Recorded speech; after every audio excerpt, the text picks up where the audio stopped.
So the film it came out of an interest in thinking through ancestral history from a South Asian perspective. So trying to connect ideas around ritual and erotics around race. And so really just centred on wanting to have a conversation with a member of my family, my brother, and to see where that would lead. Coming from, I mean, he actually asked me to make the film so many years ago, and so we were just following up on this initial invitation.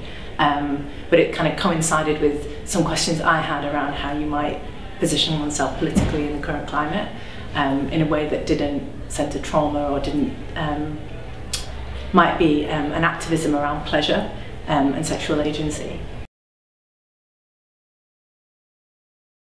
I think for me, I've been massively inspired by different parts of the Black workshop movement of the 80s. Dreaming Rivers is one of really favourite film of mine, and it's been screened in relation to my work, and I think Deirdre Teal's amazing. But then in addition to that, Black Audio Film Collective and a lot of the techniques that they pioneered around collage and montage was something that I've been formerly really interested in addition to obviously the way that they foreground highly politicised content in their works, particularly the 80s. And then obviously Chedo as well, I work collaboratively quite a lot. But for this particular project, I guess I kind of had a strong feeling that aesthetically those interests and inspirations would obviously be visible and apparent.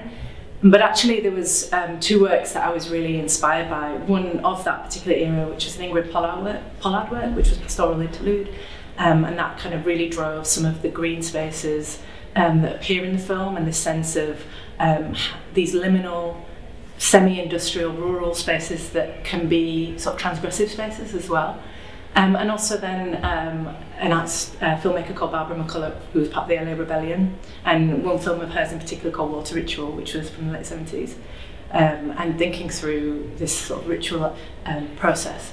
So for me it was a marrying actually of a few different things that were going on in film world and the art world, or sort of community video making during the period of the 70s and 80s.